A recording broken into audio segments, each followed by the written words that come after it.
कहानी की शुरुआत जेनी नाम की एक लड़की को दिखाते हुए होती है, जो किसी स्कूल में एक टीचर की नौकरी करती है। फिर स्कूल खत्म होते ही वह अपने बॉयफ्रेंड स्टीव से जाकर मिलती है, जो बाहर कार में बैठा हो उसका इंतजार कर रहा था। उसके हाथ में एक रिंग होती है, जिससे पता चलता है कि शायद आज वह जेनी को प्रपोज करने वाला है। फिर ये लोग वीकेंड की छुट्टियां साथ में बिताने का प्लान बनाते हैं और निकल जाते हैं एक लॉन्ग ड्राइव पर। स्टीव बताता है कि हम लोग एक खूबसूरत शांत झील के किनारे चलेंगे, जहां चारों ओर हरियाली और केवल पक्षियों की चहचहाहट सुनाई देती है। अब ये दोनों हंसी मजाक करते हुए आगे बढ़ते हैं। हालांकि यह सफर काफी लंबा था और चलते चलते रात हो जाती है। इसीलिए स्टीव एक मोटेल में रुकने का फैसला करता है, जहां ये लोग डिनर करने के बाद रात गुजारते हैं और अगली सुबह फिर से ईडन लेक की तरफ निकल जाते हैं। अब काफी दूर चलने के बाद इन्हें एक बोर्ड नजर आता है, जिसके बाद स्टीव कार को उसी दिशा में मोड़ देता है। दरअसल इस लेक तक पहुंचने का रास्ता घने जंगलों से होकर जाता है और काफी दूरी तय करने के बाद ये लोग ईडन लेक तक पहुंच जाते हैं। तभी जंगल में इन्हें एक बच्चा दिखाई पड़ता है, जो शायद अपने स्कूल प्रोजेक्ट पर काम कर रहा था। जेनी जब उस बच्चे से बात करने की कोशिश करती है तो वह ये कहकर मना कर देता है कि उसकी माँ ने अनजान लोगों से बात करने के लिए मना किया है। जिसके बाद ये दोनों लेक के किनारे पहुंचते हैं और ये जगह जेनी को बहुत पसंद आती है, जो एकदम शांत और शहर के शोर शराबे से बिल्कुल दूर है। फिर ये दोनों झील के किनारे आराम करने लगते हैं और जेनी की आंख लग जाती है। फिर अचानक जब एक कुत्ता उसके नजदीक आकर भौंकने लगता है तो जेनी बुरी तरह डर कर जाग जाती है। तभी ये देखते हैं कि कुछ लड़के उस बच्चे को मारकर भगा रहे थे, जो इन्हें जंगल में मिला था, और कुत्ता भी इन्हीं का होता है। हालांकि स्टीव उन पर ज्यादा ध्यान न देकर लेक में नहाने चला जाता है। तभी एक बार फिर वह डॉग जेनी पर भौंकने लगता है, जबकि वो लड़के काफी तेज आवाज में म्यूजिक बजा रहे थे। स्टीव को उनका ये बर्ताव बिल्कुल अच्छा नहीं लगता, जिसके बाद वह उन लड़कों के नजदीक जाता है जिनके साथ एक लड़की भी थी।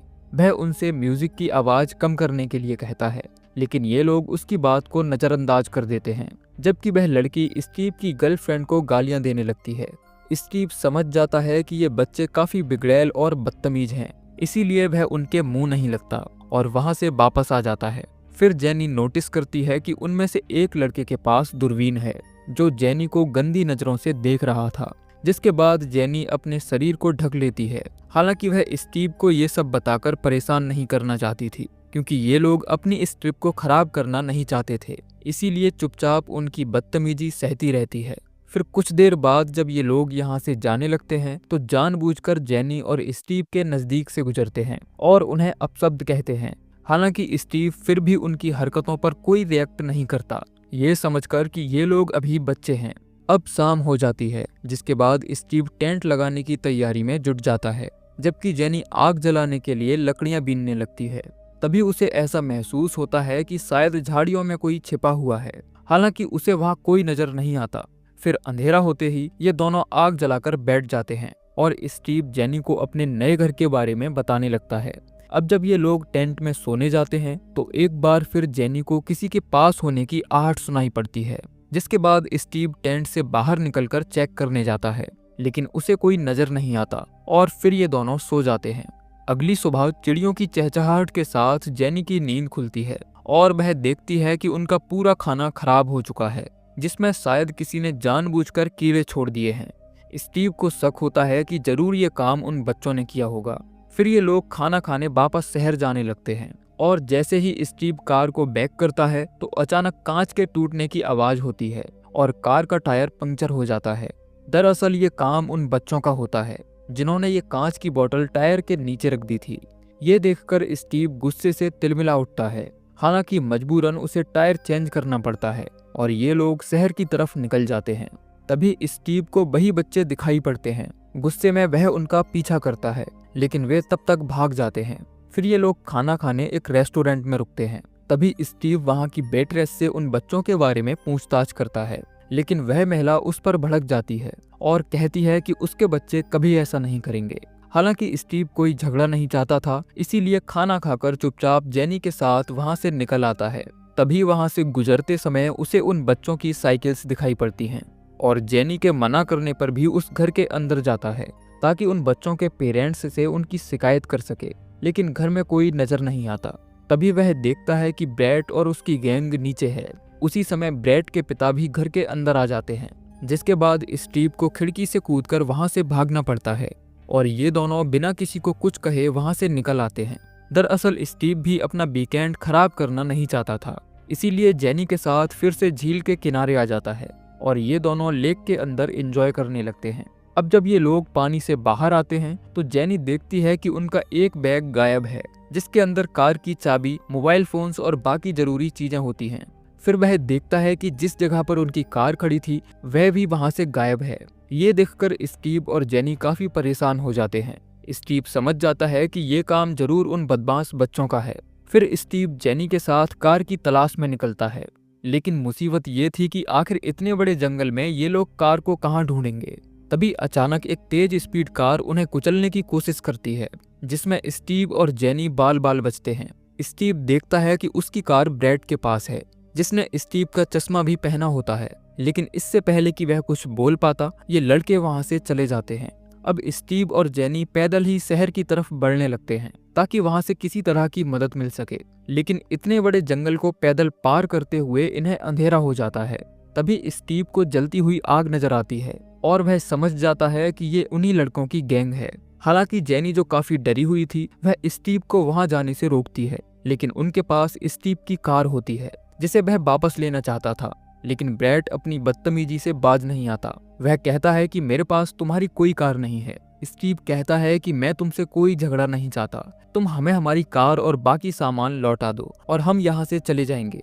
तभी ब्रैड की पॉकेट में स्टीव का फोन बजता है और जब स्टीव उसे वापस लेने की कोशिश करता है ये लोग उस पर अपना डॉग छोड़ देते हैं और साथ ही एक लड़का चाकू से हमला करने की कोशिश करता है और इसी बीच वह चाकू उस कुत्ते को लग जाता है, जिसकी मौके पर ही मौत हो जाती है। ये देखकर बैट बुरी तरह रोने लगता है और स्टीव को गुस्से भरी नजरों से देखने लगता है, लेकिन स्टीव के हाथ कार की चाबी लग चुकी थी, जिसके बाद ये दोनों जल्दी से कार लेकर वहां से भागने की कोशिश करते हैं, लेकिन इस घने जंगल में कुछ भी ठीक से दिखाई नहीं दे रहा था और इनकी कार एक जगह फंस जाती है। तभी ब्रैड और उसकी गैंग उन पर पत्थर फेंकना शुरू कर देते हैं, जिसके कारण कार की हेडलाइट्स और उसके आगे वाला शीशा टूट जाता है। ये सब देखकर जेनी बहुत ज्यादा डरी हुई थी और कार का दरवाजा लॉक कर लेती है। तभी अचानक कार उस गड्ढे से निकल जाती है, जिसके बाद स्टीव अपनी जान बचाकर वहां से भागने लगता है, लेकिन कार का शीशा टूटा हुआ था और लाइट्स भी खराब हो चुकी थीं, इसीलिए वह ठीक से देख नहीं पाता और कार एक पेड़ से जाकर टकरा जाती है, जिसमें स्टीव को काफी चोट आती है और वह कार के अंदर ही फंस जाता है। जिसके बाद वह जेनी को फोन देकर यहाँ से भागने के लिए कहता है ताकि सिग्नल के मिलते ही वह पुलिस को फोन करके मदद बुला सके। जिसके बाद जेनी छिपते छिपाते भागने की कोशिश करती है, जबकि स्टीव अभी भी कार में फंसा हुआ था। तभी ब्रैड और उसकी गैंग उन्हें ढूंढते हुए कार तक पहुंच जाते हैं, जिसके बाद ब्रैड कार का शीशा तोड़ता है और सीन कट हो जाता है। वहीं जेनी को दिखाया जाता है जो रात भर एक पेड़ की जड़ में छिपी रहती है। फिर जब सुबह होती है तो वह फिर से कार के पास आती है और देखती है कि स्टीव वहां नहीं है।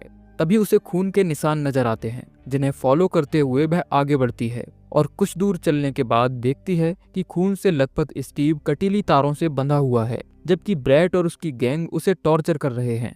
स्टीव की ऐसी हालत देखकर जेनी के हाथ पांव फूलने लगते हैं और वह चाहकर भी मदद के लिए उसके पास नहीं जा पाती। फिर ब्रैड अपनी गैंग के सभी बच्चों से स्टीव की बॉडी पर चाकू से कट लगाने के लिए कहता है और जो भी ऐसा करने से मना करता है वह उसे पीटने लगता है। जिसके बाद बारी बारी से सभी लड़के स्टीव को टॉर्चर करते हैं। कोई उसके हाथ पर कट लगाता है तो कोई उसके पेट में ही चाकू घुसा देता है, और जबकि वह लड़की ये सब एक फोन में रिकॉर्ड कर रही होती है। स्टीव बिना किसी वजह के ये सब सहता रहता है। तभी जेनी अपने फोन को स्टीव के फोन से कनेक्ट करके पुलिस को कॉल करने की कोशिश करती है, लेकिन स्टीव का फोन ब्रैड के पास होता है और वह कॉल कट कर देता है। हालांकि ऐसा करने से उसे पता चल जाता है कि जेनी भी कहीं आसपास है। जिसके बाद स्टीव जेनी को वहां से भागने के लिए कहता है और जेनी पूरा जोर लगाकर वहां से भागना शुरू करती है। अब जब ये लड़के उसका पीछा करते हैं तो जेनी एक लकड़ी से उन पर हमला करती है और सभी की साइकिल्स गिर जाती हैं और इसी दौरान उसे भागने का मौका भी मिल जाता है।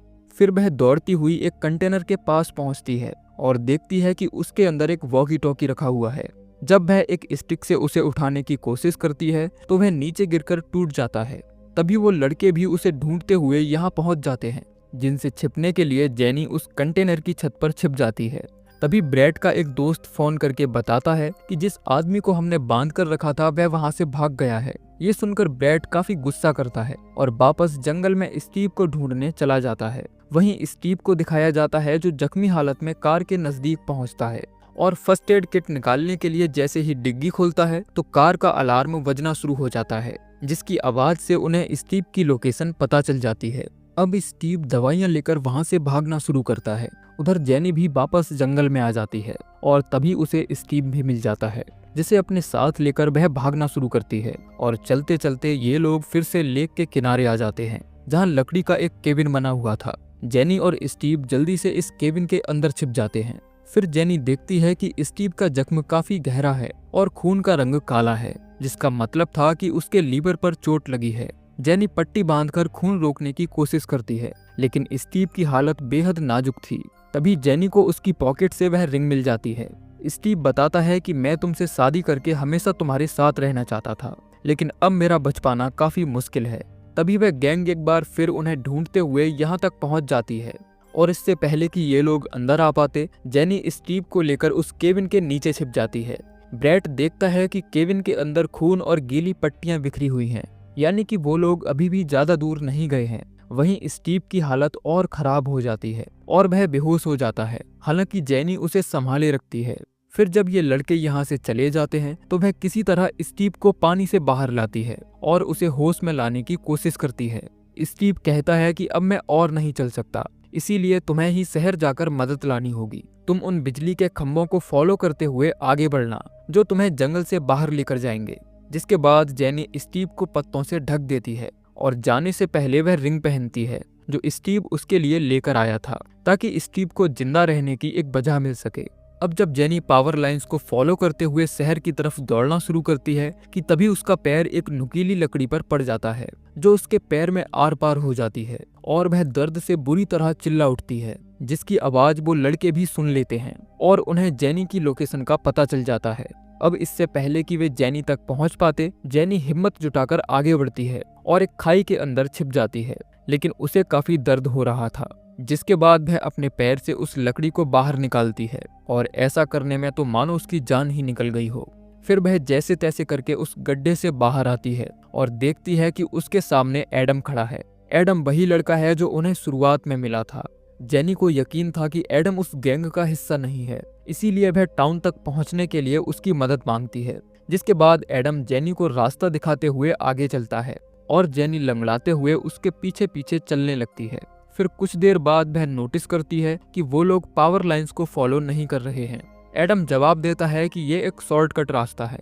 फिर वह एक जगह बैठकर अपना फोन इस्तेमाल करने लगता है। जेनी कहती है कि पुलिस को इन्फॉर्म करने के लिए मुझे तुम्हारा फोन चाहिए, लेकिन एडम बहाना बनाता है कि यहाँ सिग्नल नहीं है, वह बस वीडियो गेम खेल रहा है। लेकिन जेनी को उस पर शक हो जाता है और वह जबरदस्ती उसका फोन छीन लेती है, जिसमें पता चलता है कि एडम झूठ बोल रहा था। दरअसल उसने ब्रैड को मैसेज करके इस जगह बुला लिया होता है। अब जैसे ही जेनी यहाँ से भागने की कोशिश करती है तो गैंग का एक लड़का उसके सर पर हमला करता है और वह बेहोश हो जाती है। अब जब जेनी को होश आता है तो देखती है कि वह और स्टीव लकड़ी के एक ढेर के ऊपर बंधे हुए हैं और इन लोगों ने स्टीव को जान से मार दिया है। ये देखकर जेनी की सभी उम्मीदें मानो बिखर गई हों। उसे यकीन नहीं होता कि आखिर कोई इतना क्रूर कैसे हो सकता है। फिर ब्रैड उनके ऊपर पेट्रोल छिड़कता है और एडम को माचिस देकर उसे आग लगाने के लिए मजबूर करता है। अब अपनी आंखों के ही सामने स्टीव को जलता हुआ देखकर जेनी फूट फूट कर रोने लगती है। उसने कभी नहीं सोचा था कि उनका ये वीकेंड जीवन का आखिरी वीकेंड बन जाएगा। जबकि ब्रैड खुशी से उछल रहा होता है, तभी जेनी जिस रस्सी से बंधी थी वह जलकर टूट जाती है और मौका पाते ही वह अपनी जान बचाकर भागने लगती है। तभी ब्रैड कहता है कि जेनी, अगर तुम वापस नहीं आई तो मैं एडम को भी जलाकर मार दूंगा। जिसके बाद वह एडम के ऊपर पेट्रोल छिड़ककर उसे भी आग के हवाले कर देता है। लेकिन जेनी उस घने जंगल में भटकते हुए काफी दूर निकल आती है। अब उसे यहाँ से बाहर निकलने का कोई रास्ता नजर नहीं आता। तभी उसे इस जंगल का मैप मिल जाता है, जिसे वह कांच तोड़कर बाहर निकाल लेती है और समझने की कोशिश करती है कि आखिर अभी वह कहाँ फंसी है। तभी उसे ब्रैड और उसके साथियों की आवाज सुनाई पड़ती है, जिनसे बचने के लिए वह वहां रखे डस्टबिन के अंदर छिप जाती है, जिसके अंदर से भयंकर बदबू आ रही थी। फिर ब्रैड यहाँ आकर देखता है कि जंगल का मैप गायब है जिसका मतलब था कि जेनी अब यहाँ से निकलने का रास्ता जानती है, इसीलिए ये लोग उसे रोकने के लिए यहाँ से चले जाते हैं। जिसके बाद जेनी उस डस्टबिन से बाहर आती है जो पूरी तरह से गंदगी में सन चुकी थी। फिर वह अपनी सुरक्षा के लिए अपने ड्रेस का एक कोना फाड़ती है और उसे कांच पर लपेटकर एक हथियार बना लेती है। दरअसल जेनी भी अब फैसला कर चुकी थी कि चाहे जो हो जाए वह इन बदमाश बच्चों से हार नहीं मानेगी। तभी हम ब्रैड के साथ ही कूपर को देखते हैं जो जेनी को छिपकर देख रहा था। ऐसा लग रहा था कि शायद एडम की मौत के बाद वह काफी डर चुका है और जेनी की मदद करना चाहता है। इसीलिए वह जैसे ही उसके नजदीक आता है तो गुस्से और बदले की आग में जल रही जेनी उस पर हमला कर देती है और वह तड़प तड़प कर वहीं मर जाता है। हालांकि जेनी ऐसा करना तो नहीं चाहती थी, लेकिन हालातों ने उसे ऐसा करने पर मजबूर कर दिया था।